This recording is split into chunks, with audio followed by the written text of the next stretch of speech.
Hey everyone! Welcome to the first episode of the Beyond the Back Row interview series. If you've ever been interested in playing any genre beyond the traditional ones taught in conservatories, music schools, high schools, you name it, you've come to the right place. Our first episode is with Jon Lampley, who plays trumpet and sousaphone with the band The Huntertones. The Huntertones is an incredibly creative ensemble who combines a variety of genres into their own extremely interesting and original arrangements. If you haven't checked this band out yet, you really should. Just go to Spotify, listen to some of their stuff. They have a ton of really cool videos on YouTube, and I hope the combination of just listening to some of their music and hearing this interview with Jon will help you with your playing and just your artistic vision in general.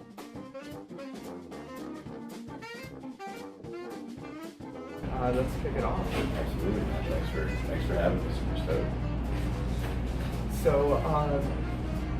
you guys, the Huntertones, started off at Ohio State, or I should say, the Ohio State University. Gotta put the D in there. The Ohio State University. Yeah, we all met in college at Ohio State. We were all music majors there. We were all jazz majors. Dan and Chris also got education majors as well, but we kind of met each other, and we were all coming from different musical backgrounds, but we found that we liked a lot of the same things, and we started playing together in an ensemble at school. It was called the Art Blakey Combo, where we were kind of studying and playing the music of the legendary jazz drummer Art Blakey. But we started to want to kind of write music and play music outside of the school setting as well. So Dan had already written some music. Me and Chris started writing for the band, and we started trying to play around Columbus. And kind of where the band gets its name is before we were had an album or had enough music to book a proper show, we still wanted to play. So we would just throw parties at our apartment, and we play music in the basement, and that apartment was located on Hunter Avenue, which is where the name Huntertones comes from, because a lot of the party/shows at that house were pretty legendary. So it's kind of the backdrop. And me and Chris were also in the marching band at Ohio State, and so I played sousaphone in the band, Chris played trombone in the band, and that was definitely kind of a notable experience for both of us. And in terms of me being a sousaphone player, that was something that kind of really built up my chops and stamina, because we played so much in that unit. So talking about sousaphone, so you played in the marching band, Yeah. But when did you start to learn how to play all the cool stuff or genres that you're doing in Huntertones right now? Man, it's really interesting. When I was in college, I was just kind of playing the instrument, trying to gain some level of competence on it to be able to execute the music that we were doing in marching band. And then the Huntertones thing was the first time that I was playing tuba outside of that sort of band, outside of a marching band or outside of a concert band.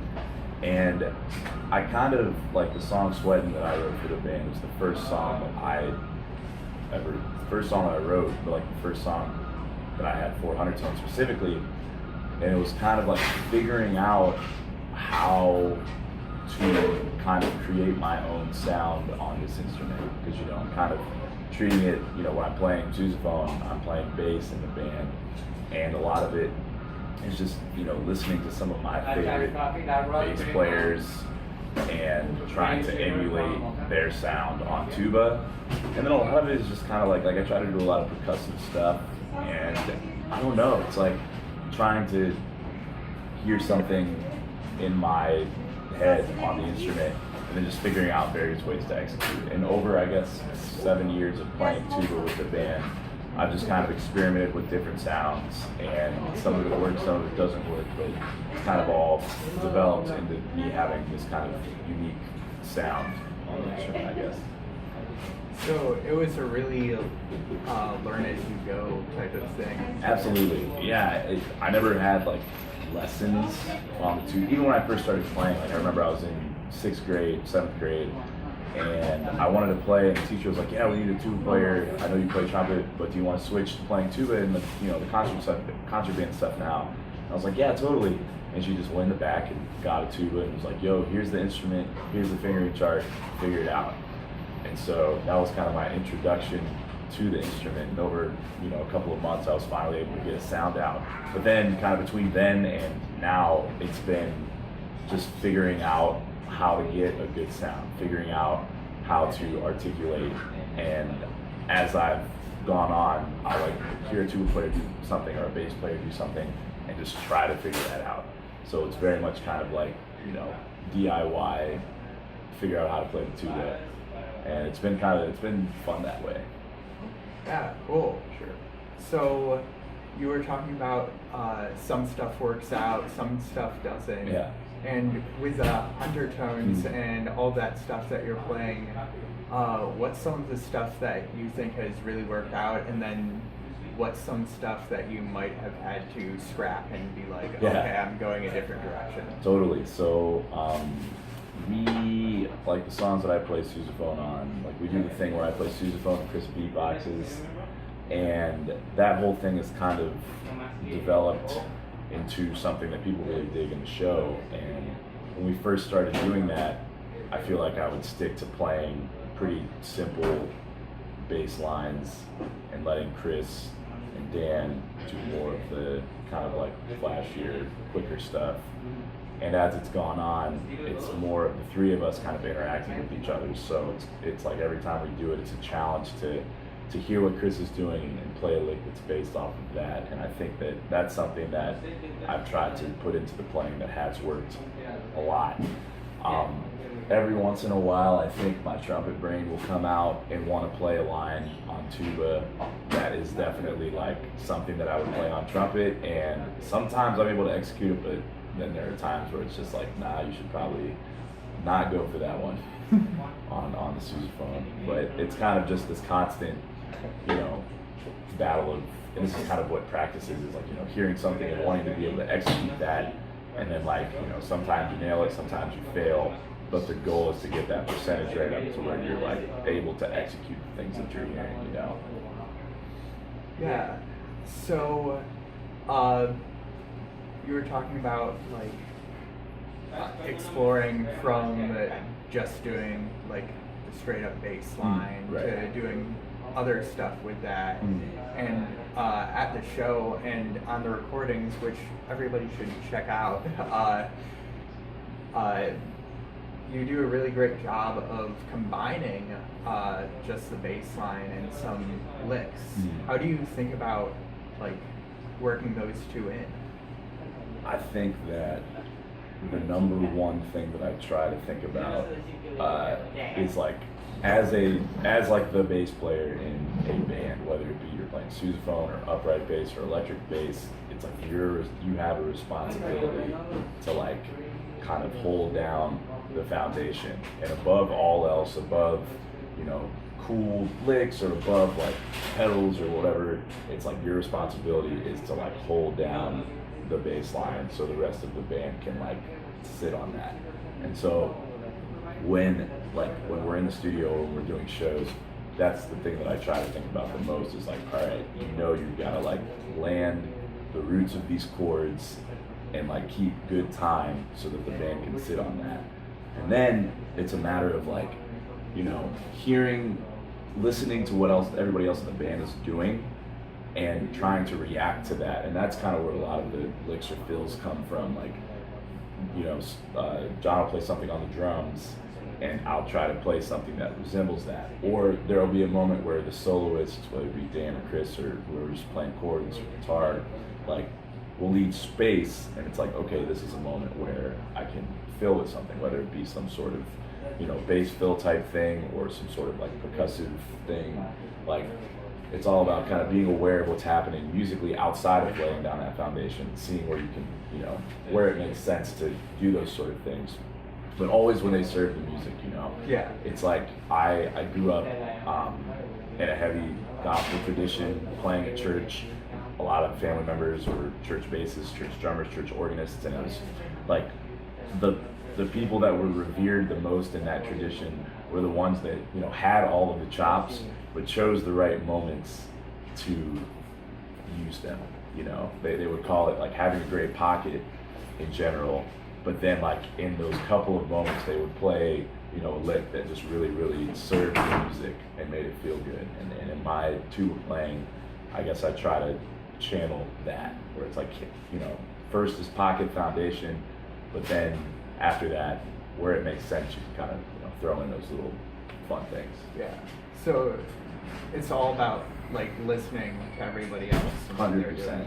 Yeah, that's the foundation of what we do as a band, and what makes it fun for people to watch is our interaction. And certainly when when I'm playing tuba, it's like so important to listen to what everybody else is playing in terms of reaction, but also just in terms of time. If I'm not really listening to what the drummer's doing, it's not going to feel like it's together. Yeah. If I'm not really listening to what our keys player's doing or what our guitar player's playing, then there's going to be some stuff that doesn't sound good because maybe we're not on the same page. So it's all about constantly listening to each other and making it gel and feel good. And so when you're playing trumpet, which is a really unique perspective because you do both. Totally. So these are definitely things that you want the bass player to do while you're up there. Oh, totally. Like when it's funny kind of playing a bass instrument, and I've played that instrument in bands where I'm only playing bass like the whole show, and it's like having the mindset of a bass player while playing trumpet is also interesting as well. But also having the mindset of a trumpet player while playing tuba is like a totally different thing as well. I guess it's been helpful to be able to think about things both from like trying to think of melodic ideas to play on the trumpet in terms of improvisation, or just playing the melodies of the songs that we play, but also having that base of like thinking harmonically as well, because when you're playing bass in a band, you're thinking of not just root notes but progressions and like voice leading, and thinking about those types of things while I'm playing trumpet is very helpful, because it's almost like thinking about like a larger scope of the tune instead of just thinking about it as a trumpet player. So yeah, I think definitely having that bass mindset in when I'm playing the melodic thing, but then also like having the melodic approach to playing bass lines, being a trumpet player, like hearing them a little bit differently than somebody that just plays bass, I think also kind of adds to that uniqueness. Yeah, so making it more melodic than just going from root to root. Exactly. And I think that's just the nature of being a trumpet player and hearing certain things differently in bass world, which is and like I said, sometimes it's like I'll go for something that's like, oh, maybe that's more of just a trumpet thing, and I'll have to try to lead that in trumpet world. But then sometimes the crossover, like playing two melodic bass lines can be really, really cool. So I guess if like a tuba player wanted to work on that stuff, maybe they could like play melodies more often or work on soloing, or is it just like a trumpet thing? I think like if you're a tuba player or bass player in general, if you're wanting to learn a song, practice, check out the bass part obviously, and like what the bass player on the original recording, a good version of it is playing, but also like learn the melody, and learn how like the voice leading of the melody works over the progression, and then that will kind of change the way you won't be just tied to playing roots. You'll see like, oh well, here it would make sense maybe to outline the seventh, and then I could just go a half step to the next note, and that would sound really cool. Or practice, like I'll mess around and try to play like bits of guitar solos or piano solos or vocal runs on tuba, and like that's the kind of stuff that can be really cool if you're just playing a bass line and then you know there's a moment where you can fit one of those in. It kind of sounds really cool. But I mean, does that make sense? Yeah. Like just kind of not just treating it as if like, okay, I play tuba, I'm just gonna learn the roots. It's like approaching it from a lot of different angles will vary up the playing and make it more interesting for you as a player and for the person that's listening. Yeah, that doesn't make sense. So yeah, just going ahead and learning other parts. Yeah, Basically. exactly. Yeah, just kind of it. And that's like a musician tip in general, like not just for tuba or trumpet or anything. It's like it's cool to check out like the parts in a song or the instruments that are playing a song that are not your own, because it will give you a different approach. And oftentimes, like something on, you know, saxophone will be really hard to execute on trumpet or on tuba or on guitar, whatever the instrument is. But if you can execute that, it'll kind of, you know, increase your facility and also give you a different approach to whatever you're playing. So I guess interesting segue talking about all of that interaction stuff. But also during the show last night on Space, you had this really cool solo where you're just by yourself. And so I imagine that took some time to figure out how to do, especially with all the techniques you use. Yeah, so the last song of the show is like that song Sweatin', and we started now where I just kind of play an open tuba cadenza. And it's kind of funny, I don't know how long we've been doing that. I mean, a few years now, definitely. But it started out much shorter, and I feel like it started out more following the progression of the song. But it's the kind of thing where the more we did it, I would kind of, you know, try to play with different sounds on the instrument. Like I do kind of a lot of the kind of trying to emulate like somebody like scratching turntables, like using like the back of my throat and just like various kind of like tonguing techniques. And like just finding it like, oh, people dig that, and that's a cool sound that I did. Maybe I could try to work that in. And then it's like, you know, changing the tempo, speeding up, slowing down, kind of just making it a little more interesting. Trying to play with like different types of bass lines, where it's like funky James Brown type of stuff, but also kind of like octave disco kind of stuff. And I guess over time was kind of like figuring out how to shape it, where it's like I'll start with this, do this in the middle, and then this is how it'll end.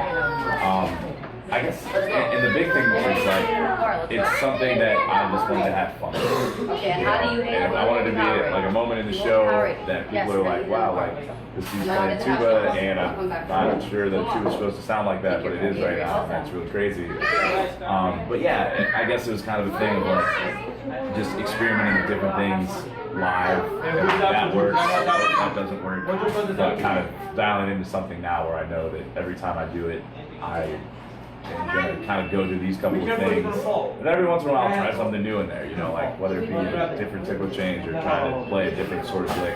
And again, sometimes it works, sometimes it doesn't. But just being able to kind of gauge also if the audience is into it, and like, you know, feeling when it's like, all right, this would be a good time to wrap it up. But yeah, it's fun, man. I like to have a lot of fun with that for sure. Yeah. Having fun with it. I mean, that's just good advice in itself. Absolutely. I mean, a lot of people take music really seriously, and it is, you know, there's a steep tradition in whatever genre you're playing that you should be honoring if you're practicing an instrument or trying to learn the tradition of music. But at the end of the day, it's like you get into music because you love it, and when you're performing, you know, you want to execute, you want to play stuff well, but you want to be having fun, enjoying it. And when that comes through in whatever you're playing, the audience that you're playing for is they're going to feel that. And it's going to make it a better experience for them. At the end of the day, it's like you're wanting to serve yourself with the music, but also serve the people that you're playing for and playing with. And you know, especially with that instrument, man. It's just like, it is a ridiculous looking, ridiculous sounding instrument, and it's like, I don't know, my whole MO is to like play it in a way that is different than, you know, other people are playing it, and just to have as much fun as I possibly can. Yeah, so in the audience, I was having a lot of fun when you were doing the, you know, disc scratches. Yeah. So how did you figure out how to do that? Man, so there's a brass band called Youngblood Brass Band, and there's a song called Brooklyn, and there's a live version of it where the guy that plays tuba is like doing that to an insane degree, like really, like it's a combination of like, you know, buzz stuff, but I think he's also like just like actually making the sound like into the sousaphone and like using it as an amplifier, and like it's super dope. And I heard that and I was like, man, like I would like to incorporate some of that into what I do.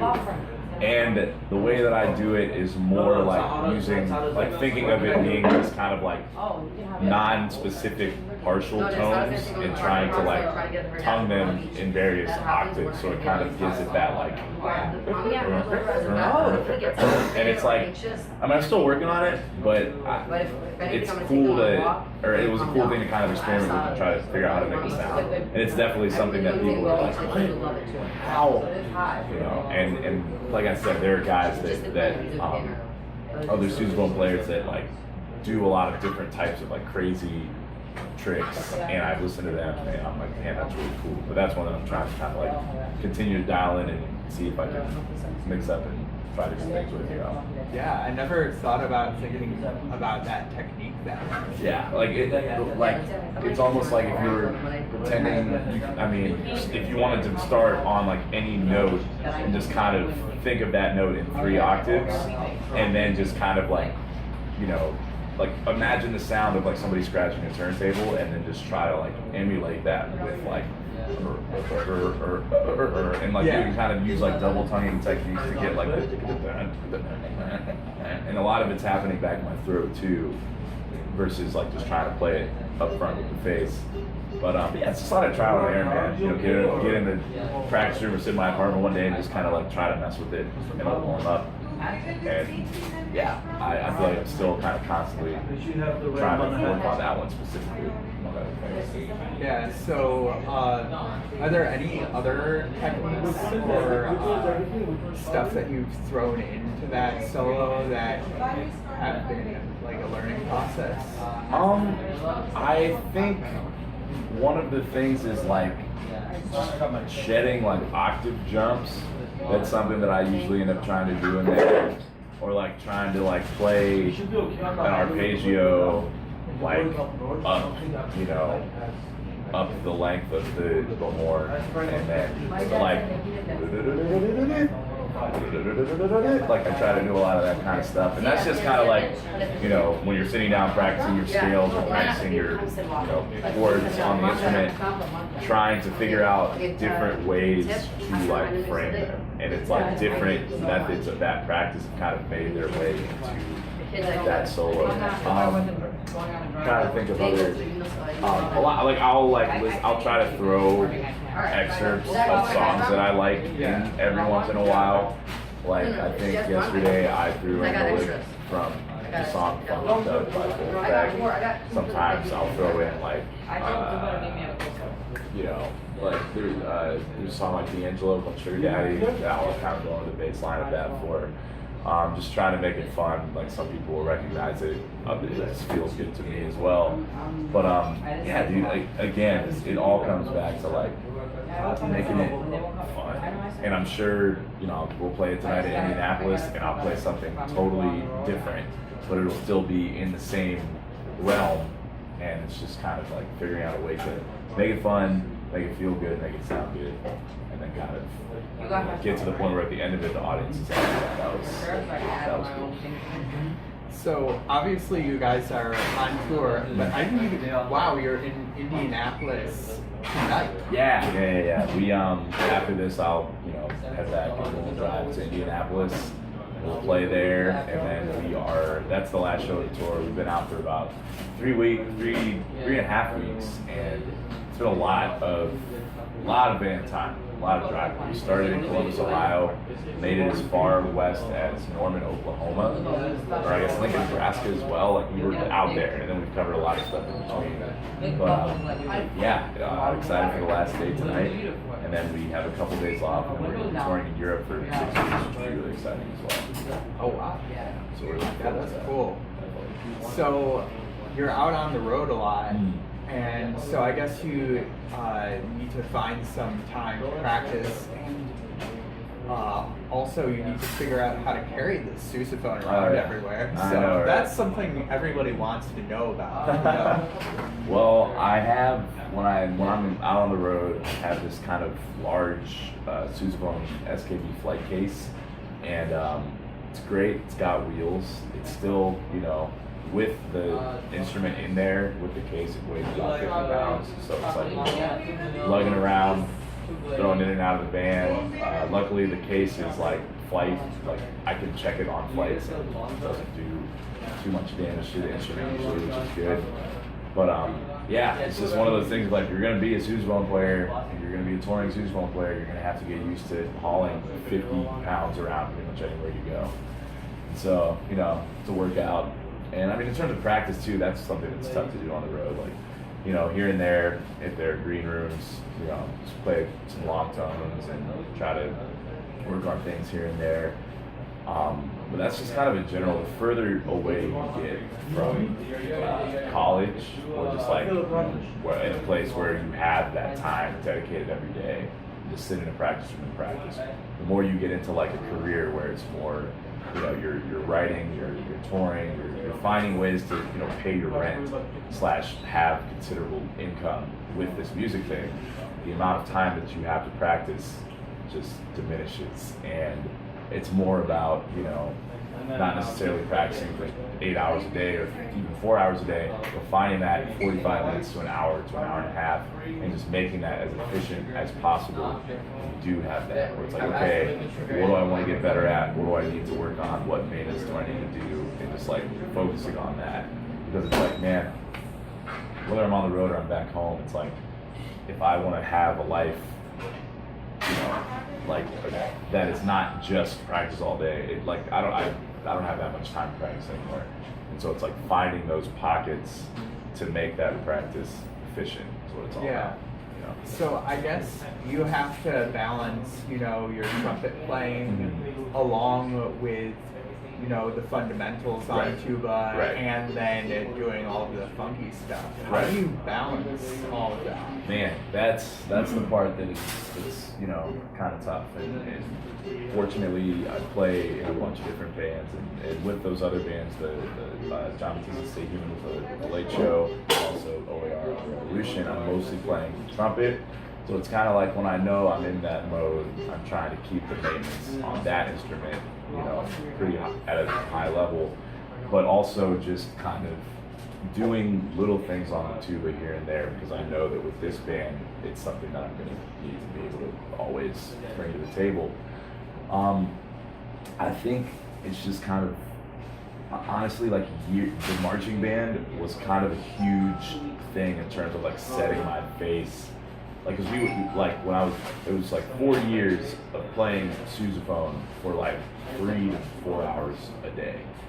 And it's like, that kind of really set my face toward now, even like years later, I don't have to play that much tuba in order to get back to the mode where I know I can do what I need to do in this show. And that's kind of something that has been valuable, because like when I'm home, a lot of it is like shedding trumpet stuff and like keeping those chops up, but the balance is like, I don't feel like I need to do like 50% trumpet and 50% sousaphone all the time.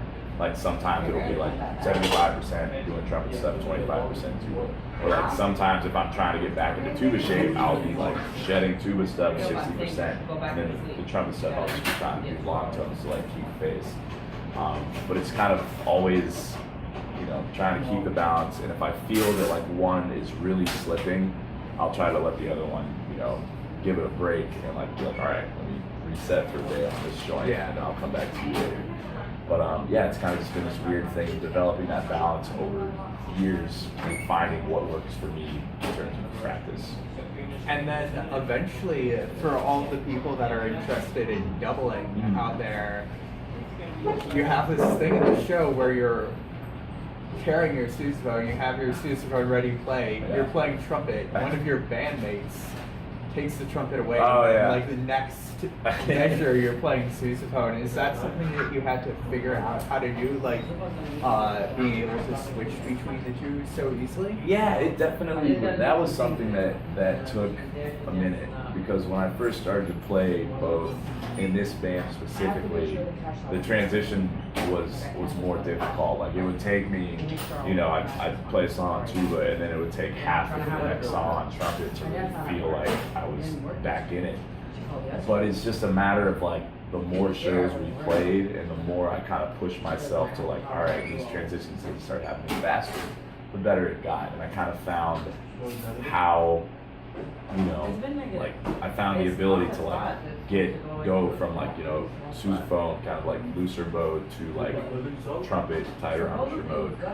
And it's I wish I could explain it in a more like specific physical way, but it's come from years of playing both instruments. And so specifically with the thing you're talking about, the Michael Jackson thing where, I start playing on trumpet and then, there's a real quick break and I just jump right to the sousaphone. I found that switching from trumpet to sousaphone is actually much easier than switching quickly back from sousaphone to trumpet. Like I'm able to do it both ways, but for that moment, it's like we kind of worked it out to where it'd be like, all right, it'll make more sense to start on trumpet and go to tuba. But there are like a couple of songs where it's like I'll play tuba and I'll play it back down on trumpet and I'll go back and play tuba again. And it's the type of thing where 3 or 4 years ago, I would not have been able to do that as quickly or as cleanly. But now, it's a matter of experience of playing hundreds, potentially thousands of shows with this band at this point, and like kind of challenging myself to continue to do that. It's something that I've been able to develop, and it's fun for me. But it's also, I've realized that it's like a kind of a spectacle for an audience member to see a guy playing trumpet while his phone is wrapped around his, so yeah. So I guess before we go ahead and wrap stuff up and let you go off to Indianapolis, you guys are touring for a new album. We are, yeah. So we recorded this album last winter, and the album is called Passport. And essentially, it is music inspired by the past 2 to 3 years of international travel that the band's been able to do. We've, both through our booking agency and also through the U.S. State Department, been able to share our music and kind of learn the music of other cultures. We've been able to travel to South America, Eastern Europe, Africa, and various countries in those places, and it inspired myself, Dan, and Chris to write some songs that kind of are reflective of those places and the people we met and the experiences that we had. And the album is finally, the full album is coming out October 5th, but today we released the first single from the album. It's called Clutch, and it's a song that Dan wrote inspired by our time in Quito, Ecuador. But this tour, we've been kind of talking up the album, and it comes out in the fall, and all of next year we're going to be on the road, both in the States and internationally, kind of touring and trying to get the music out there. But so for all you listeners out there, Undertone's Passport, October 5th. The single Clutch is out now. You can find it on Spotify, YouTube, all kind of the listening platforms. But it's been really fun to play these songs live at our shows and see people's reactions to them for sure.